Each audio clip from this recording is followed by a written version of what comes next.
अतः यह लोक एवं परलोक के सुखों के भोगने की कामना करने वाला कर्मी साधक तथा साजुज्य मुक्ति की कामना वाला ज्ञानी साधक और अष्ट सिद्धियों की कामना युक्त योग मार्ग का साधक यदि ये उत्तम बुद्धि वाले हो तो गाढ़ भक्ति योग से ही उनको श्री कृष्ण का भजन करना चाहिए।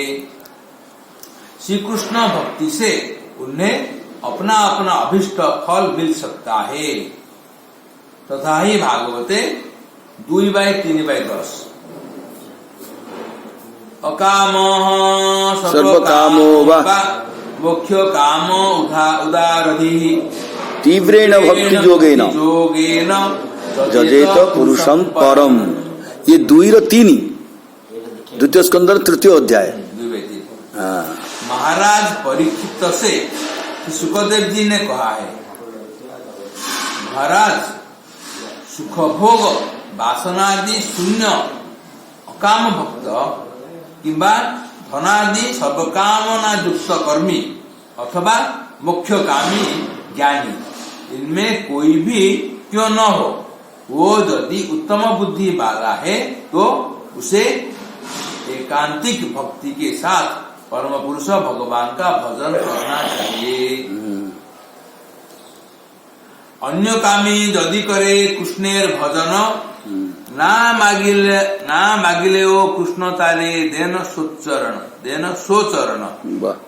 कृष्ण कहे आमाय भजे मागे विषय सुख अमृत छाड़ी विष मागे यही बड़ मूर्ख। आमी विज्ञ यही मूर्खे विषय केने दिब सो चरणामृत दिया विषय भुलाइब। एटा मेन श्लोकटा। अन्य कामी यदि करे कृष्णेर भजन अन्य कामी ना मागिले ओ कृष्ण तारे देन सो चरण न मागिले भगवान ता चरण दे। अन्य कामी वाले अन्य कामना रखी जो माने पूजा करूचंदी ठाकुर को जे डाकुचंदी कामना रखिचंदी याडे भगवान को भजन करूचंदी भगवान होले ताकू देबी ताकू देबीनी सेटा मागिले भी जिंस देबीनी ना मागिले ओ कृष्ण तारे देन सो चरण माने कामना देबेनी पुणी कहे कृष्ण कहे आमाय भजे मागे विश्व सुख अमृत छाड़ी विष मागे यही बड़ मूर्ख। आमी विज्ञ यही मूर्खे विषय केने दिब सो चरणामृत दिया विषय भुलाइब।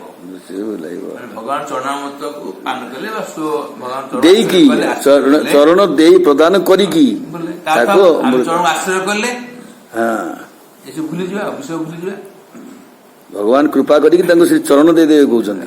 श्री कृष्ण सेवा को छोड़कर भुक्ति मुक्ति सिद्धि आदि की भी कामना करने वाला यदि कोई व्यक्ति श्री कृष्ण का भजन करता है, उसकी मांग न होने पर भी श्री कृष्ण उसे अपने चरणों की भक्ति को प्रदान करते हैं। श्री कृष्ण सोचते हैं कि मुझे भजता है और चाहता है विषय सुख, अमृत को छोड़कर यह विष मांगता है, यह बड़ा मूर्ख है। किंतु मैं तो जानकार हूँ, मैं इसे विषय रूप विष क्यों दूं? इसको अपना चरण सेवा रूप अमृत देकर ही विषय छुड़ा दूंगा। यही सिद्धांत। ठीक है। जिनकी बुद्धि विशुद्ध नहीं है वे तो कृष्ण भजन में प्रवृत्त होते ही नहीं। हाँ, जिनकी बुद्धि यह समझ लेती है कि कृष्ण भजन से और एक अभिष्ट वस्तु प्राप्त की जा सकती है, वे अपनी कामना की पूर्ति के लिए कृष्ण भजन में प्रथमावस्था में प्रवृत्त होते हैं। वे अपने परमहितकारक साध्यों को सुस्थिर न कर सकने के कारण ऐसा करते हैं। परम हित को स्थिर करी पारनांती से वे अपने परम हितकारक साध्यों को सुस्थिर न कर सकने के कारण ऐसा करते हैं। माने अन्य कामना रखुचंदी किंतु वे कृष्ण भजन में पूर्ण उत्कंठा से संलग्न हो जाते हैं। कृष्ण भजन की तीव्रता से होता यह है कि चित्त अन्य कामनाओं की मलिनता से शुद्ध हो जाता है। श्री भगवान के सामने आते ही फिर वो अन्य सब कामनाओं को भूल जाता है और केवल उनके चरणों की सेवा के लिए ही उत्कंठित हो जाता है। भक्त ध्रुव जी के चरित्र में देखते हैं, ध्रुव जी केवल राज संपत्ति की प्राप्ति की तीव्र इच्छा को लेकर कमललोचन भगवान की खोज में निकले। भगवान से मिलने की इच्छा इतनी तीव्र थी और उनमें इतनी तन्मयता थी कि भयानक जंगलों में सिंहों को देखकर उसके पास चले जाते और उसके गले में हाथ देकर पूछने लगते, हो पद्म पलाशलोचन आप है क्या? ध्रुव उनकी इस तन्मयता को देखकर भक्तवत्सल भगवान न रह सके, स्वयं ही ध्रुव जी के दर्शन करने चले। साक्षात्कार होने पर जब भगवान ने ध्रुव जी को वर मांगने का संकेत किया और राज सिंहासन की स्मृति कराई तो ध्रुव जी बोले, प्रभु मुझे और कुछ नहीं चाहिए। कांच माग्य को आस्तिली जेतेबेले इटा मिल गलानी, कांच को ढूंढने निकला था, मणि जब चिंतामणि स्वरूप आपको पा लिया है, अब तो केवल आपके चरणों की सेवा ही मुझे चाहिए, राजपाट कुछ नहीं चाहिए। इस प्रकार अन्यान्य कामनाओं वाले भक्त जब तीव्र संलग्नता एवं तन्मयता से कृष्ण भजन करते हैं तो परम करुणा उन पर अपनी विशेष कृपा करते हुए उनके अभिलाषित विषयों से उनके मन को हटाकर अपने चरणों की भक्ति ही प्रदान कर देते हैं। बस श्री चैतन्य चैतामृत आदि खंड अष्टम परिच्छेद प्यार नंबर 16 में कहा जा चुका है कि श्री कृष्ण यदि भक्तों को अर्थात सकाम भजन करने वालों को मुक्ति एवं भुक्ति देकर अपना पीछा छुड़ा सके तो वे उन्हें भुक्ति एवं मुक्ति दे दिया करते हैं और अपनी प्रेम भक्ति उन्हें नहीं देते बल्कि उनसे उसे छिपा कर रखते हैं और ऊपर वर्णन करते हैं कि भजन करने वाले की अन्य कामना होने पर उसके कृष्ण चरण सेवा न मांगने पर भी भगवान उसकी अन्य कामना को छुड़ाकर अपने चरणों की सेवा ही प्रदान करते हैं। तो विरोध प्रतीत होता है। ऐसा क्यों? काली गत काली सीटा कही ना भक्ति मुक्ति मागे मु तो उच्छ्वास हो गली भक्ति मोर मागिलानी झाड़देले भक्ति मुक्ति देदेली कही ये किंतु आज कौन से मागिले भी देवी मोर चरणों का दे दी। इसका समाधान यह है कि जहाँ साधक भजन करते हुए अपने अभिष्ट की ओर ही तन्मय रहता है उसकी वासना अनुरूप भगवान उसे भुक्ति मुक्ति आदि ही प्रदान कर देते हैं। विशेषतः जब वह कृष्ण चरण सेवा सुख से अपरिचित होता है वहाँ भगवान की सामान्य कृपा की अभिव्यक्ति होती है, परंतु जहाँ अपने अभिष्ट वस्तु की प्राप्ति के लिए कृष्ण प्राप्ति की तीव्र उत्कंठा एवं तन्मयता होती है जैसे ध्रुव जी में थी, उस अवस्था में श्री भगवान अपनी विशेष कृपा को अभिव्यक्त कर उसे अपने चरणों की सेवा की ओर ही आकृष्ट कर लेते हैं। तब साधक में अन्य सब कामनाएं अंतर्धान हो जाती है। किंतु भगवान तांको तो सब देई दिले होते अमृत छाड़ी विश्व मागे बड़ मूर्ख ना ना एठी ध्रुवंग चरित्र रे भगवान तांको सुविधा देले ना पुणी बाबा सेते से पश्चाताप करछन भी परे कने कथा कली बोली उसमें भगवत चरण सेवा की वासना ही प्रबलतम हो उठती है। हाँ। अतः भगवान उसे अपनी चरण सेवा ही प्रदान कर देते हैं। स्थल विशेष पर यह उनकी विशेष कृपा का ही होना है। मुक्ति मुक्ति दौरान चरण सेवा भी ତାଙ୍କ ଦୋକାନରେ ସବୁ ଅଛି ଯାହା ବାସ୍ନା ବାସ୍ନା ଅନୁଯାୟୀ ବାସନା ଅନୁଯାୟୀ ବାସନାର ତୀବ୍ରତା ଅନୁଯାୟୀ। तथा ही भागवते 5/19/27 ପାଞ୍ଚ सत्यम सत्यर्थित मार्थित नृणां नैवार्थदो जत् पुनरर्थिता जतः स्वयं विधते भजता मनिच्छताम इच्छा पिधानम निज पाद पल्लवम। भगवान श्री कृष्ण को लक्ष्य कर देवगण ने कहा है, श्री भगवान प्रार्थित होने पर मैंने अर्थार्थी मनुष्यों के प्रार्थित विषय को दिया करते हैं। यह बात सत्य है, कभी भी अन्यथा नहीं होता। तथापि प्रार्थित विषयों के देने से वे परमार्थ दाता नहीं होते। अर्थात ऐसा नहीं होता कि प्रार्थित विषयों को पा लेने पर वे सकामी पुरुष परम संतुष्ट हो जाए और भगवान परम अर्थ जिसको पा लेने के पश्चात और कुछ पाने की इच्छा या आवश्यकता न रहे ऐसी वस्तु के दाता कहलाए। क्योंकि ऐसा देखने में आता है कि एक बार प्रार्थित वस्तु पा लेने के पश्चात भी वे व्यक्ति और दूसरी वस्तु की प्रार्थना करते हैं। तो क्या भगवान किसी को भी परमार्थ वस्तु दान नहीं करते? उसके उत्तर में कहते हैं, जो भगवान का भजन करते हैं किंतु उनकी चरण प्राप्ति की इच्छा जिन्हें नहीं है, श्री भगवान अपने आप विशेष कृपा पूर्वक उनकी अन्य कामनाओं को अंतर्धान करने वाले अपने चरण कमल उनको प्रदान करते हैं, तभी वे परमार्थ दाता बनते हैं। अच्छा। काम लागी कृष्ण भजे पाय कृष्ण रसे, काम छाड़ी दास होते हय अभिलाषे।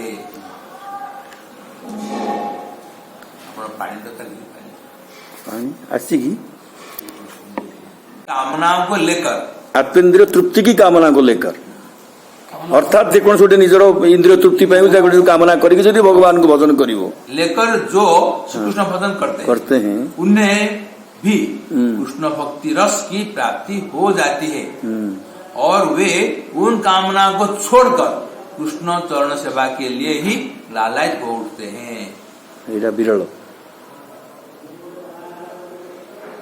जैसे कि श्री ध्रुव जी ने कहा है, तथा ही हरिभक्ति सुधोदय स्थानाभिलाषी तपसी स्थितोहं त्वां प्राप्तवान देव मुनीन्द्र गुह्यम काचं विचिन्नो निव दिव्य रत्नं स्वामिन् कृतार्थोऽस्मि परं न चाहे। हे प्रभु, कांच की खोज करते करते किसी को जैसे दिव्य रत्न मिल जाए, मैंने भी उसी प्रकार पिता के सिंहासन को पाने के लिए तपस्या करते करते देवेंद्र एवं मुनीन्द्र गणों के लिए भी दुर्लभ आपको प्राप्त कर दिया है। स्वामिन, आपको प्राप्त कर अब मैं कृतार्थ हो गया हूँ। अब और कोई भी वर मैं नहीं चाहता। इस प्रकार कृष्ण भक्ति का अभिधेयत्व प्रतिपन्न करके उस कृष्ण भक्ति में जीव की कैसे रुचि उत्पन्न हो सकती है, उससे अब श्री महाप्रभु जी कहते हैं। अच्छा। संसार भ्रमिते कोन भाग्ये केहो तरे, नदीर प्रवाहे जेन काष्ठ लागे तीरे। सनातन, अपने कर्मों का भोग करने के लिए संसार में भ्रमण करते करते किसी भाग्यवश कोई जीव संसार से उद्धार पाने के उपाय कृष्ण भक्ति में रुचि को प्राप्त करता है। जैसे नदी के प्रवाह में बहता बहता कोई लकड़ी का टुकड़ा कभी किनारे भी जा लगता है। ठीक है, वो भाग्य क्या है जिससे जीव भ्रमण करते करते संसार में उद्धार पाने के उपाय को प्राप्त करता है? वो भाग्य क्या है? सबसे बड़ा भाग्य तो मनुष्य तन को प्राप्त करना है कि जिसमें इसे संसार सागर से तरने का सबसे अधिक सुयोग मिल सकता है। तुम्हारा मनुष्य तन, दुर्लभ मनुष्य शरीर। दूसरे वर्ग विस्तार द्वारा दूसरे अजामिल की भांति सांकेतिक नामादि ग्रहण करने से या नामाभास आदि के फल से इसे ऐसा अवसर मिल सकता है। तीसरे पुतनादि की भांति भगवत विमुखता को प्राप्त करना किंबा किसी और प्रकार से भगवत अनुग्रह प्राप्ति का सौभाग्य प्राप्त करना अथवा किसी महत् पुरुष की कृपा प्राप्त करना, इस प्रकार का ही कोई भाग्य उदय हो तभी संसार समुद्र से उद्धार पाने के उपाय कृष्ण भक्ति में इस जीव की रुचि उत्पन्न होती है। जैसे कि श्री अक्रूर जी ने कहा है, संसार समुद्र उद्धार पाएगा कृष्ण भक्ति निहाती आवश्यक। जे सब संसार उद्धार पाइबा कौन लक्ष्य रखी कि शुद्ध भक्त तो भगवान का तो सेवा ही प्रेम सेवा। हाँ? तथा ही भागवते 10:37 साड़ी पड़े उद्धव मैवं ममाधमस्यापि सादेवाच्युत दर्शनम प्रियमाणः काल नद्या क्वचित रति कश्चन। मेरा भजन साधन तथा कोई पुण्य नहीं है अतः मुझे कृष्ण दर्शन नहीं मिल सकते, यह बात नहीं है। अच्छा, मेरा भजन साधन तथा कोई पुण्य नहीं है अतः मुझे कृष्ण दर्शन नहीं मिल सकते, यह बात नहीं है। मैं चाहे अधम हूँ फिर भी मुझे अच्युत भगवान के दर्शन हो सकते हैं, क्योंकि काल रूप नदी में बहता हुआ कोई कोई मनुष्य रूप तृण कभी कभी पार लग जाया करता है। कौन भाग्ये कारो संसार क्षयोन्मुख है, साधु संगे तबे कृष्ण रति उपजय। किसी भाग्यवश किसी जीव में जब संसार से उद्धार पाने की इच्छा उत्पन्न होती है तब उसे साधु संग से श्री कृष्ण में रति उत्पन्न होती है, अर्थात कृष्ण भजन की इच्छा उत्पन्न होती है। जैसे कि श्री भागवत में कहा गया है, तथा ही भागवते 10:51-54 उत्तरार्थ भवापवर्गो भ्रमतो यदा भवेत् जनस्य तर्ह्यच्युत सत्समागमः सत्संगमो जहि तदैव सद्गतौ परावरेशे त्वयि जायते रतिः। श्री कृष्ण भगवान के प्रति मुचुकुंद ने कहा है, हे अच्युत, इस संसार में भ्रमण करते करते जब कोई जीव संसार से उद्धार पाने के मार्ग की ओर चलता है तभी ही उसे भगवत भक्त का संग प्राप्त होता है। जिस समय उसे भक्तों का संग प्राप्त होता है तभी ही उसकी कृपा से साधु जनों के एकमात्र आश्रय एवं कार्य कारण के न्यूनता स्वरूप आप में उस जीव की रति उत्पन्न होती है। महत्पुरुष स्वतः प्रेरणा से भी कभी कभी किसी भाग्यवान जीव पर कृपा कर दिया करते हैं, अथवा श्री कृष्ण द्वारा प्रेरणा पाकर भी वे जीव पर कृपा करते हैं। अगले प्यार में कृष्ण प्रेरणोदित कृपा की बात कहते हैं। कृष्ण यदि कृपा करे कौन भाग्यवाने, गुरु अंतर्जामी रूपे सिखायो आपने। श्री कृष्ण जब किसी भाग्यवान जीव पर कृपा करने की इच्छा करते हैं तो वे श्री गुरुदेव के हृदय में प्रेरणा देकर अथवा हृदय स्थित अंतर्जामी रूप से स्वयं ही उसे शिक्षा दिया करते हैं। जैसे श्री भागवत में कहा गया है, तथा ही भागवते 11/29/6।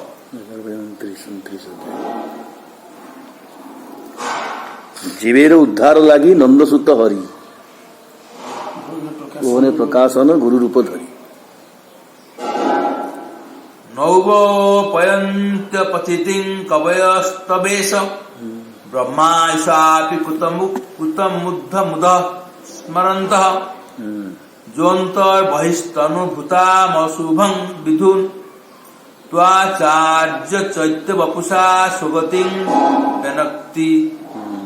श्री उद्धव जी ने श्री भगवान से कहा, हे प्रभो, बाहर में गुरु रूप से दीक्षा, गुरु रूप से तत्व उपदेश के द्वारा तथा अनंतर में अंतर्जामी तथा अनंतर में अंतर्जामी परमात्मा रूप से, नहीं अनंतर नहीं अंतर जा सीधा, अंतर में ना अंतर्जामी रूप से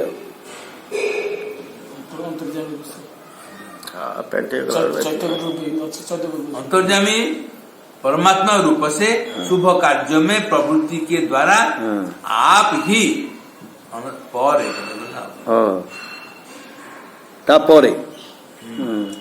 शुभ कार्य में प्रवृत्ति के द्वारा आप ही जीवों की भक्ति के प्रतिकूल विषय या वासना को दूर करते हैं और अपने स्वरूप का अनुभव कराते हैं। सर्वज्ञ ब्रह्मविद व्यक्ति ब्रह्मा के समान परम आयु को प्राप्त करके भी आपके इस उपकार का बदला नहीं चुका सकता, किंतु आपके इस उपकार को स्मरण करने से उस व्यक्ति को और भी अधिक परमानंद की प्राप्ति होती है। साधु संगे कृष्ण भक्ति सदा यदि है, भक्ति फल प्रेम है संसार जाय क्षय। साधु संग के प्रभाव से यदि कृष्ण भक्ति में श्रद्धा अर्थात दृढ़ विश्वास उत्पन्न हो जाए, तभी भक्ति के फल प्रेम की प्राप्ति होती है और तभी संसार बंधन का नाश होता है। तथा ही भागवते 11/20/8। जदृच्छया मत कथादौ जात शब्दस्तु जह पुमान, न निर्विण्णो नातिशक्तो भक्ति योगस्य सिद्धिदः। श्री भगवान ने उद्धव जी के प्रति कहा है, हे उद्धव, किसी परम स्वतंत्र भगवत भक्त के संग से एवं उसकी कृपा से उदय हुए भाग्य से मेरी कथादि में नाम गुण लीला के श्रवण कीर्तन में जिसकी श्रद्धा उत्पन्न हुई है एवं जो संसार से अत्यंत विरक्त भी नहीं है ना और अत्यंत आसक्त भी नहीं है, मध्यम उसी व्यक्ति का भक्ति योग सफल होता है अर्थात प्रेमोत्पादक होता है। जो अत्यंत विरक्त है वो ज्ञान का अधिकारी है और जो अत्यंत आसक्त है वो कर्म का अधिकारी है। महत कृपा बिना कौन कर्मे भक्ति नय, कृष्ण भक्ति दूरे रहु संसार नहे क्षय। अतः सनातन महत कृपा के बिना किसी में किसी प्रकार भी भक्ति का उन्मेष नहीं हो सकता। महत कृपा के बिना कृष्ण भक्ति का उन्मेष तो दूर, किसी का संसार बंधन भी दूर नहीं हो सकता। महत कृपा, संसार लक्ष्य संत कृपा। तथा ही भागवत पुण्य कहले 5/12/12 5 पंचम स्कंद। रहुगण तत्तपसा न जाति न चिज्जया निर्वपणाद गृहाद बा न छंदसा नैव जलाग्नि सूर्य बिना महत्पाद रजोभिषेकम। जोटा बाबा काली कहते ହେଲା ଆଉ ଏଇ ଶ୍ଲୋକଟା କାଲି କହୁଥିଲେ ନା।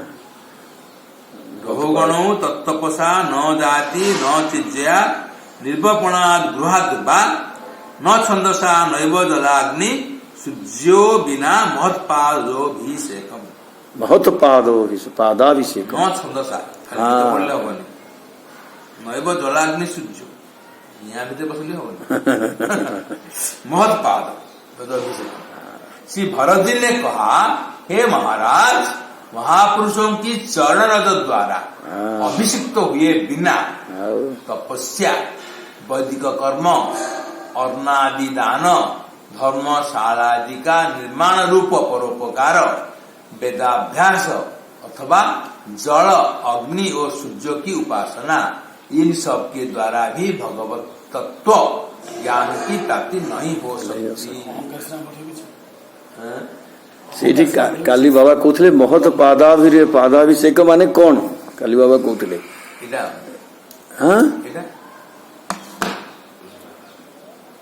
ମହତ ପାଦାଭିଷେକ ବୋଲେ ମୁଣ୍ଡିଆଟି ମାରିଦେଇକି ଧୂଳିଟା ନେଇଗଲେ ତାଙ୍କର, ସେଇଟା ନୁହଁ, ସେଇ ଅର୍ଥ ନୁହଁ। ବାବା କାଲି କହୁଥିଲେ ହଁ, ତାଙ୍କୁ ଆଶ୍ରୟ କରିକି, ତାଙ୍କ ଆଶ୍ରିତ ହେଇକି ତାଙ୍କର ଉପଦେଶକୁ ମାନିବା। କଥା ବୋଲି ଜାଣିନି କି କଥା ମାନ ନଥିଲା, ଖାଲି ମୁଣ୍ଡିଆ ନଥିଲା। ଏ ପଳେଇ ସିଆଡେ ମାତି ଯିବ। ବାକ୍ୟ ହୃଦୟ କରିଆ ଐକ୍ୟ ଆର୍ନା କରିହ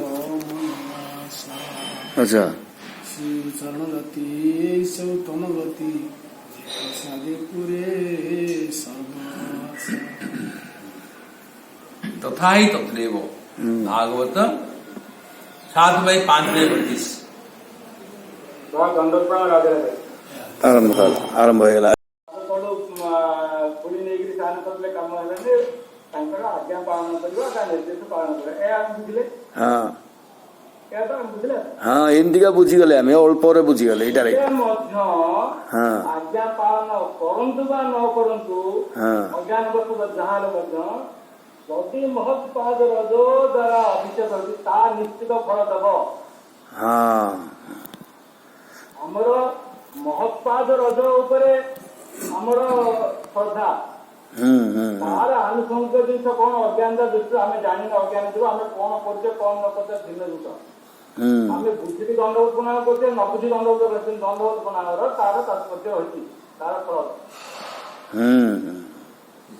ରଜ ଇଏ ଆମେ କଣ ବୁଝଛେ କଣ ସେ କଥା ଭିନ୍ନ କଥା, କିନ୍ତୁ ତାର ମହିମାକୁ ଆମେ କମ କରିପାରିବା ନା।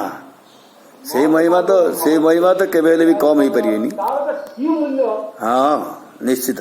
କଣ ନା କରିବା ଆମେ ଆମର ଭାବନାରେ ଆମେ କଣ ଭାବୁଛେ ସେ ଭିନ୍ନ କଥା, କିନ୍ତୁ ତାର ମୂଲ୍ୟରେ କୌଣସି ପ୍ରକାର ଅବକ୍ଷୟ ହେଇପାରିବ ନାହିଁ ନା।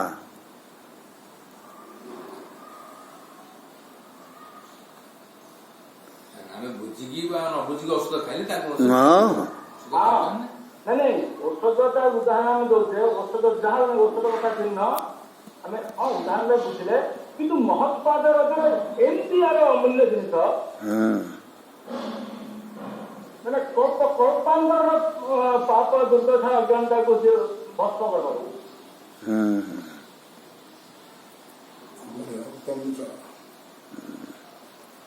ହଁ, ଏଠି କଥା ଆମର ତାପରେ କେତେ ଶ୍ରଦ୍ଧା ବା ଭରସା ବିଶ୍ୱାସ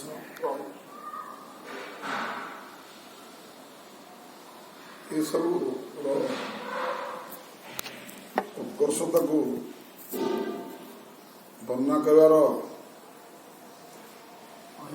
ସାମର୍ଥ୍ୟ ଆମର ହବା ନାହିଁ। ବର୍ଣ୍ଣନା କରିବାର ଗ୍ରନ୍ଥକାରଙ୍କର ବା ଗ୍ରନ୍ଥଙ୍କର ବା ଭଗବାନଙ୍କର ଉଦ୍ଦେଶ୍ୟ ରହିଛି। ଉତ୍କର୍ଷତା ଏ ତ ସ୍ୱାଭାବିକ ଉତ୍କର୍ଷତା କେତେ ବର୍ଣ୍ଣନା କାହିଁ କରାଯାଉଛି?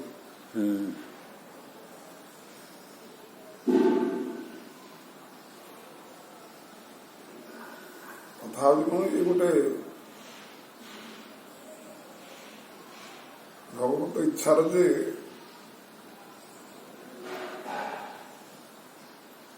କଣ ସବୁ ରହସ୍ୟ ରହିଛି ତ ବାରମ୍ବାର ଆମକୁ ଶୁଣିବାକୁ ମିଳୁଛି, ଆଉ କେହି ଜାଣିପାରୁନାହାନ୍ତି। ଭଗବତ ଇଚ୍ଛା କଣ, ସତ୍ୟ ସଂକଳ୍ପ ଭଗବାନଙ୍କର ଯୋଉ ରହିଛି ତମର କଣ ଉଦ୍ଦେଶ୍ୟ ତା ଭିତରେ ସବୁ ରହିଛି? ସତ୍ୟ ସଂକଳ୍ପ ମାନେ କଣ?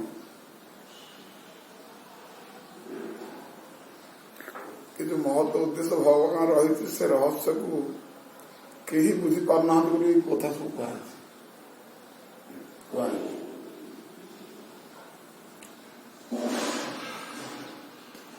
ମହତଙ୍କର ଦୃଷ୍ଟି, ମହତଙ୍କର ଚରଣ ଧୂଳି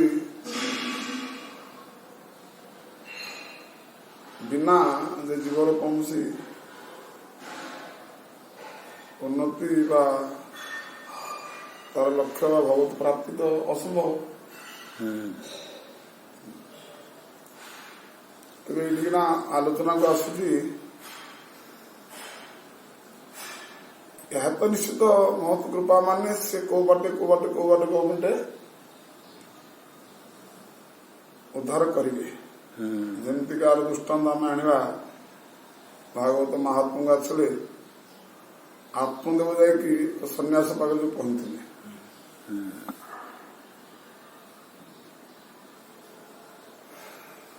ଯାଉ ଯାଉ ସଂସାରର ନିନ୍ଦା ପ୍ରଶଂସାକୁ ନେଇକି ସେ ମରିବାକୁ ଯାଉଥିଲେ।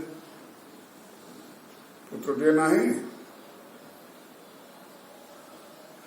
ତେଣୁକରି ପୁତ୍ର ଆଶାରେ ଯାଉଥିଲେ।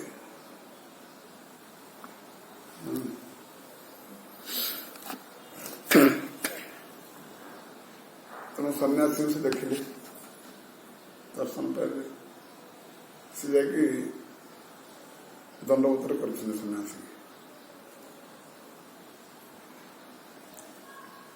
ତେଣୁ କଲା ପରେ ସନ୍ନ୍ୟାସୀ ପର୍ଯ୍ୟନ୍ତ କଣ କି ଆଛା କଣ ସେଠି ସାରି ଘଟଣା କହିଲେ କହିଛନ୍ତି, ସଂସାର ବିଷୟରେ ତୁମେ ଏତେ କାହିଁ ତନ୍ମୟତା ହଉଛ, ତା ପାଇଁ କାହିଁକି ଏ ଦୁର୍ଲଭ ଶରୀରକୁ ନଷ୍ଟ କରିବାକୁ ଯାଉଛ? ଏ ଦୁର୍ଲଭ ଶରୀର ତ ସଂସାର ଯେମିତି କେମିତି ଭାବିକି ଆସ, ସେଥିପାଇଁ ତ ଏ ଶରୀର ତମକୁ ଦିଆନଥିଲା। ଏ ଶରୀର କାମ ଆଉ କିଛି ଅଛି। ତେଣୁ ଯୋଉଟା ପାଇଁ ଶରୀର ଦିଆଯାଇଛି ସେ କଥା ଉପରେ ଚିନ୍ତା ନାହିଁ କି କୌଣସି ଇଏ ନାହିଁ। ଆଉ ତୁମେ ଯୋଉଥିପାଇଁ ଦିଆଯାଏ ସେଥିପାଇଁ ଶରୀରକୁ ଲଗେଇକି ତନ୍ମୟତା ଶରୀରକୁ ନଷ୍ଟ କରିବାକୁ ଯାଉଛ। ତେଣୁକରି ଏସବୁ ଠିକ ନୁହେଁ। ତେଣୁ ସେ କଥା ସବୁ ଭୁଲିଯାଅ। ଏ ଶରୀର କର୍ତ୍ତବ୍ୟ ବା କାମ ହଉଥିବା ଏଥିପାଇଁ ଦିଆଯାଇଛି, ତେଣୁ ହରିଭଜନରେ ଆଗ ଲଗେଇ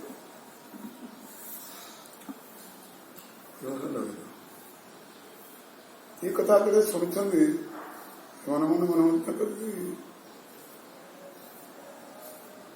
ହରିଭଜନ ଲଗେଇଦେବା କଥା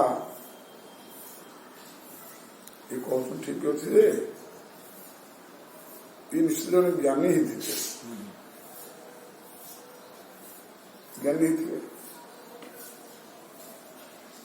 ଜ୍ଞାନୀ ହେଇଥିବେ ତ କି ସବୁ ସାମର୍ଥ୍ୟ ଆମ ପାଖରେ ଅଛି।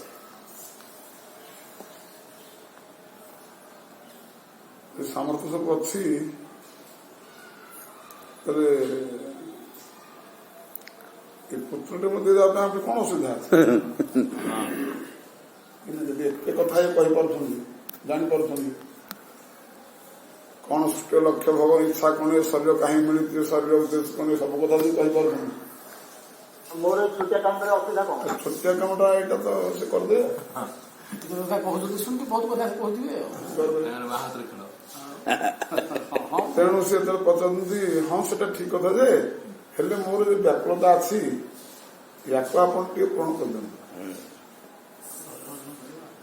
ନାଇଁ ନାଇଁ ମୁଁ ସେଟା ଦେଖିଦେଲିଣି ତମର 7 ଜଣ ପର୍ଯ୍ୟନ୍ତ ପୁତ୍ର ନାହିଁ,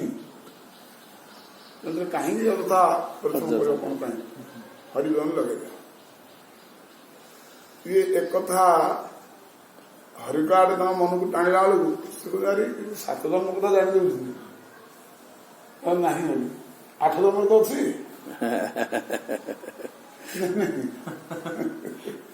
ସେ ତା ଭାବଧାରେ ସେ ତାର ପ୍ରସ୍ତୁତ କଲେ। ତେଣୁ ପୁତ୍ରଟେ ମୋତେ ଦିଅ,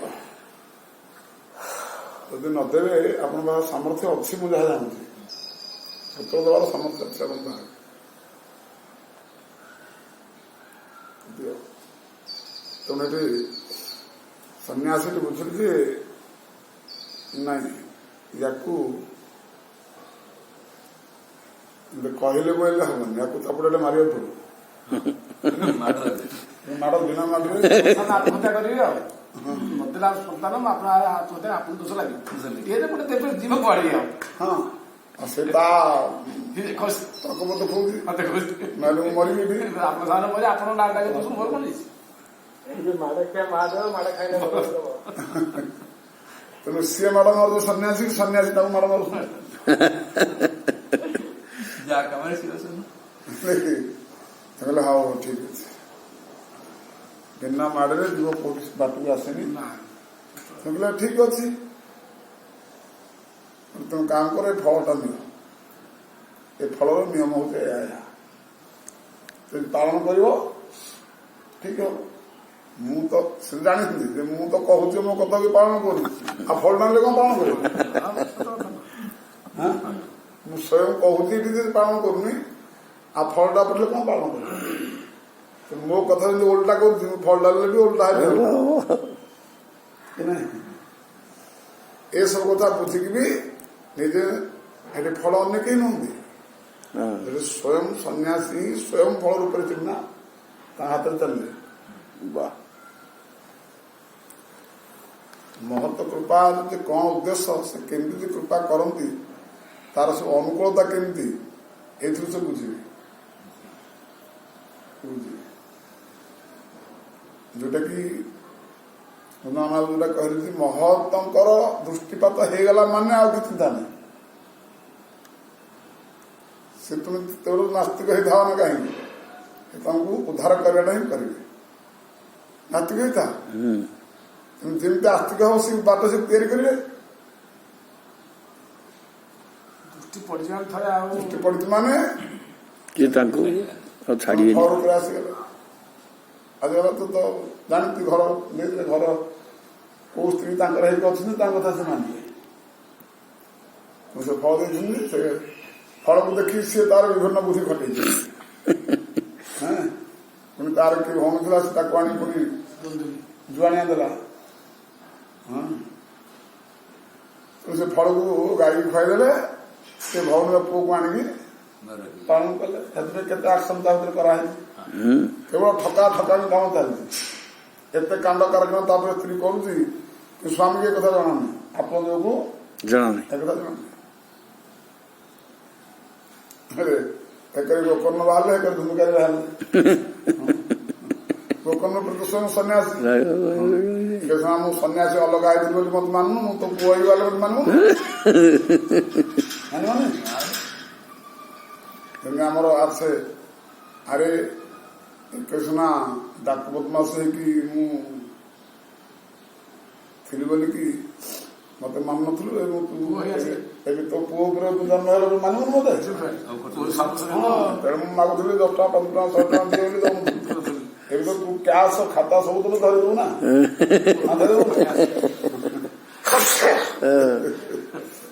ସଞ୍ଚାର ଖଣ୍ଡ ଖାଇବ, ପୁଅ ନାତିକି ଆସି ଖଣ୍ଡ ଖାଇବ ଖଣ୍ଡ। ତେଣୁ ଆତ୍ମାର ଖୁବ ଏକରେ ଶାସନ ଆରମ୍ଭ କରିଦେଲେ। ଯୋଉ ଶାସନରେ କି ଆଉ ଡାକ୍ତର ପାଖକୁ ଯିବାକୁ ବାଧ୍ୟ ହେଲେ ଆତ୍ମଦେବ। ଗୋକର୍ଣ୍ଣ ପାଖକୁ ଗଲେ, ଗୋକର୍ଣ୍ଣ ଔଷଧ ଦେଲେ ଆଉ କହିଲେ ହଁ ये सब जंजाले पड़ा महा झंझट काम कौन मिले बाबा संसार पे ताप चिंता करुल पुणी पुटे है पुआ सब ये सब दुख दर्शक सब होती संसार ये सब हुए तो सब जान तो संसार तो तार तो से गोकर्ण कथा भाई गले कि नहीं गले बस कुकुट जन्म रहे लाभ तुम्बे तुटे भाग कुकुट जन्म है पुत्र जन्म ହେଇଗଲେ ପଳେଇଲା ସବୁ ଆଉ कुकुट जन्म लाभ ତାହେଲେ ଏଠି ସନ୍ନ୍ୟାସୀ ଖୋଦ ଫଳ ରୂପରେ ଆସିକି ଗୋକର୍ଣ୍ଣ ହେଇକି ଉତ୍ପନ୍ନ ହେଲେ ଆତ୍ମଜକୁ ଉଦ୍ଧାର କଲେ ଏବେ ଧୁନ୍ଦୁକାରୀକି ଉଦ୍ଧାର କଲେ ଏହା ଯେ ମହତ ବ୍ୟକ୍ତିଙ୍କର ଯେ ଜୀବ ପ୍ରତି ଅପାର କରୁଣା ୟାକୁ ଯିବ ଯଦି କେହି ବୁଝିଲା ତାହେଲେ ତାର ମୁକ୍ତି ହବାରେ ବା କୃଷ୍ଣ ଚରଣରେ ଭକ୍ତି ଭାବରେ କଣ ଆଦୁରତା ରହିବ କଣ ଦୂରତା ରହିବ ଦୂରତା କୁଆଡେ ରହିଲା ଆଉ ସେ ପ୍ରଭାବ ସେଇଟା ହିଁ ତ କହୁଛନ୍ତି ରହୁଗଣଙ୍କୁ ମାନେ ଭରତ ଜି କହୁଛନ୍ତି ଯେ ଏ କଥା ଯେତେବେଳେ ପ୍ରମାଣ ସହିତ ଦୃଷ୍ଟାନ୍ତ ସହିତ ଯେତେବେଳେ ଆମେ ଶୁଣିବା ଆମେ ଆଉ ଏତେ ଭଳିଆ ନାସ୍ତିକ ଆଡକୁ ଆଉ ଯିବାନି ମାଡ ଖାଇଲା ପର୍ଯ୍ୟନ୍ତ ଆମକୁ ଆଉ ଯିଏ ପଡିବ କି ନାହିଁ ଆମେ ସରଳେ ହିଁ ରାଜି ହେଇଯିବା ଏବଂ ସେଥିରେ ରୁଚି ହେଇଯିବ କାହିଁକି ଆମ ପିଛା ଧରିଲାନି ମାନେ ଛାଡିବେନି ଯଦି ଛାଡିବେନି ଆମକୁ ତକଲିଫ ଆଡୁ କାହିଁକି ଯିବା କାହିଁକି ତା କଥା ମାନିଗଲେ ଅସୁବିଧା କଣ ଯେ ଆତ୍ମା ଜଣ କମ୍ ମାର ଖାଇଛି ଖୁବ ଅନ୍ଧାର ଘରେ ପକେଇକିରି ପୁଅ ବାଡେଇଛି ହଁ ପୁଅ ବାଡେଇଲା ପରେ ମଦ ଖାଇକିରି ଏଇଠୁ ଗୋପନ ବୋଲେ ମୁଁ ଆଉ କଣ କରିବି ମତେ ସେ ପୁଅ ଏତେ ବାଡିଲା ବଡ ପୁଅ କରିଥିଲେ ସେ ଘରକୁ ଯିବା ଡର ଲାଗୁଛି ଦେଖ ଘରକୁ କାହିଁ ଯିବ କି ଆଉ ଘରକୁ ପଳ ଘରକୁ ଆଉ ତେଣୁ ଏଠି ଗୋପନ ଦେଖିଲେ ତ ଠିକ ପଥି କର ପଥରେ ଚାଲୁଛନ୍ତି ଅପଥକୁ ବର୍ତ୍ତମାନ ଛାଡ଼ିଦେଲେ ପଥି ବର୍ତ୍ତମାନ ପଳେଇ ଆସିଲେ ତେଣୁ ସେ ଯାହା ଔଷଧ ଦେଲେ ବଢିଆ କାମ କଲା ନା ପଥେ ବର୍ଜନ ହେଇଗଲା ବାବା ଆମେ ଜଣେ ଆତ୍ମଦେବରୁ କିଛି କମ ନୁହଁ ହଁ ଆମେ ଯେତେ ସବୁ ଶୁଣୁଥାଏ ଆମେ ଯେତେ ସତ୍ସଙ୍ଗ ସବୁ ବସୁଥାଏ କଥା ବୁଝିଲେ ଆମକୁ ହସ ଖୁସି ଲାଗୁଛି କିନ୍ତୁ ଆମେ ନିଜେ ଯେ ବଡ ଆତ୍ମଦେବ ହଁ ନାଇଁ ନାଇଁ ଏ ହଉଛି ଶିକ୍ଷା ସମସ୍ତଙ୍କ ପାଇଁ ନା ସମସ୍ତଙ୍କ ପାଇଁ ଶିକ୍ଷା ଯୋଉମାନେ ଭଗବତ ପ୍ରେମୀ ତାଙ୍କୁ ସରଳ ରାସ୍ତାରେ ନେଇଯିବା ପାଇଁ ସୁଗମ ରାସ୍ତାରେ ନେଇଯିବା ପାଇଁ ଭଗବତ ଚରଣକୁ ଏସବୁର ବ୍ୟବସ୍ଥା ରହିଛି ଏସବୁ ଦୃଷ୍ଟାନ୍ତ ସବୁ ରହିଛି ତେଣୁ ଆମେ ସରଳ ନ ଯାଇକି ଭିଡୁ କାହିଁକି ଯିବା କଣ ପାଇଁ ତେବେ ଏଇଠି ଆମର ପ୍ରଶ୍ନ ଥିଲା ଯେ ମହତଙ୍କର ଦୃଷ୍ଟିପାତ ହେଇଗଲା ପରେ ମହତଙ୍କ ଚରଣରେ ଥରେ କୌଣସି ବାଟେ ଯଦି ଆମେ ଶରଣାଗତି ହେଇଗଲେ ତାହେଲେ ଆଉ ଚିନ୍ତା ନାହିଁ ସେ ତମର କେମିତି ଆଗକୁ ସରଳତା ହବ ସବୁ ସେ କରିନେବେ ନିଜେ କରିନେବେ କିନ୍ତୁ ବହୁ ଭକ୍ତଙ୍କ ସାଙ୍ଗରେ ବି ସବୁ ଦୃଷ୍ଟାନ୍ତ ସବୁ ରହିଛି ଯେତେ ନାସ୍ତିକ ସେ ହଉନା କାହିଁକି ଆସ୍ତିକ ତେବେ ଏଥିପାଇଁ ସେ ବୁଝଉଛନ୍ତି ବାରମ୍ବାର ଯେ ତମେ କାହିଁକି ସେ ଅତି ଭିଡ ଭାଡ କାହିଁକି ଯିବ କାହିଁକି ତେଣୁ ଅତି ସରଳ ବୁଝିଗଲେ ତମେ ସରଳ ଧର ନାହିଁ କରିବ ପୁଣି ପୁଣି ବଦମାସ ହେଇକି ତମ ଘରକୁ ଆସିବାକୁ ପଡିବ ପୁଣି ତମକୁ ବାଡେଇବେ ବାଡେଇକି ପୁଣି ମଗେଇବେ ଏତେ ବାଟ କାହିଁ ଯିବ କଣ ପାଇଁ